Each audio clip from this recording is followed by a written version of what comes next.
Yesus memilih jalan salib. Yesus memilih jalan salib. Dan pilihan Yesus ini sebagai pilihan politik melawan segala bentuk politik yang brutal, yaitu politik yang menindas dan yang berlaku tidak adil pada masa itu. Dan pada saat yang sama, salib memperlihatkan bahwa Tuhan menderita, sehingga panggilan politik kekristenan itu adalah panggilan yang menyembuhkan yang menderita dan sakit. Jadi kalau Calvin, Johannes Calvin, Bapak Mama, itu dia setuju dengan peran gereja dalam politik, namun politik gereja itu ada kaitan dengan panggilan menata bumi.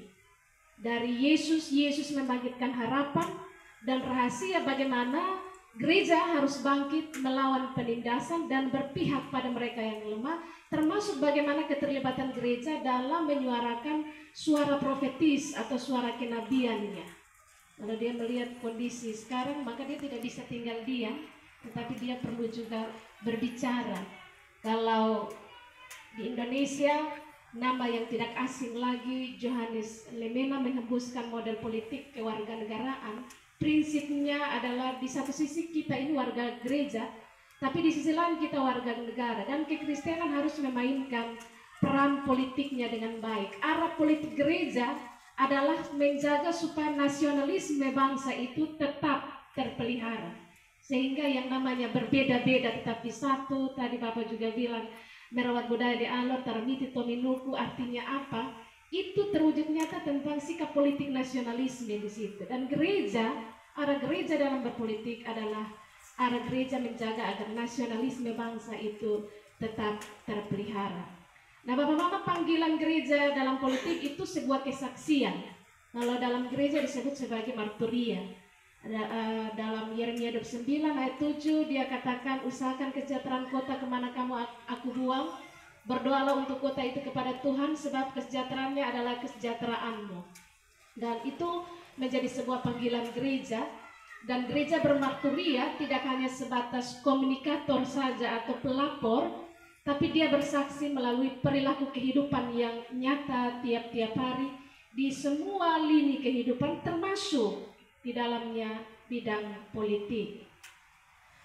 Nah, Bapak Mama, bagi orang Kristen, lapangan politik itu kerap kali bergejolak, dan karena itu kalau panggilan orang Kristen untuk masuk dalam ranah politik, dia memerlukan hukum kasih Kristus untuk menentukan arah tujuan yang tepat dan benar. Dan karena kalau tidak, maka tidak akan sehat dalam berpolitik, dan tidak akan terjawab. Karena itu saya pikir iman Kristen dan politik itu tidak boleh tercerai. Orang Kristen wajib berpolitik karena bidang negara yang perlu diperbarui oleh Kristus itu juga adalah politik. Adalah politik juga.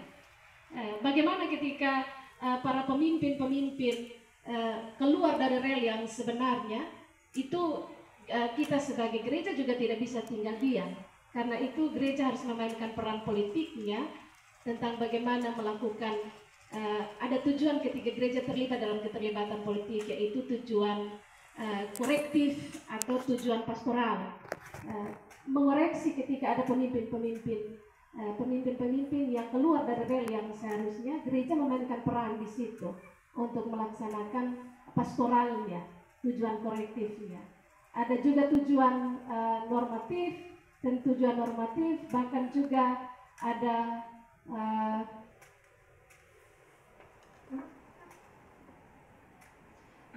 ada tujuan misioner, tentang bagaimana gereja terlibat dalam politik untuk berbicara dan bersaksi tentang kebaikan Allah bagi manusia.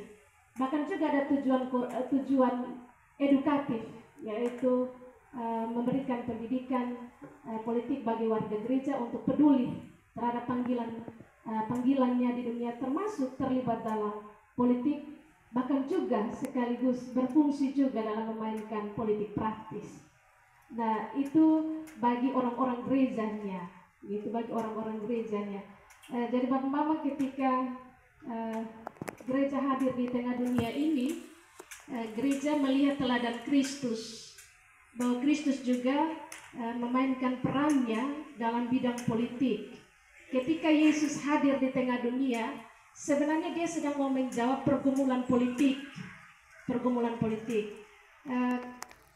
Kalau Alkitab Bapak Mama, di situ sebenarnya juga bicara tentang ada partai-partai politik sebenarnya. Ada partai-partai politik yang dihadapi oleh Yesus pada zaman Yesus itu. Contohnya ada partai Eseni, ada partai Zelot, ada partai Saduki, ada partai Farisi.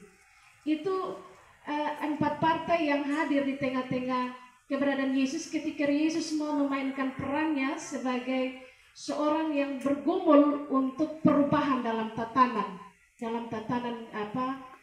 Romawi saat itu. Karena banyak orang yang mengalami penindasan, penderitaan, terpinggirkan, dan Yesus mau hadir untuk memainkan peran politiknya di situ dalam menyampaikan pengajaran-pengajarannya, pendidikan politik dalam pengajaran-pengajarannya untuk ada perubahan.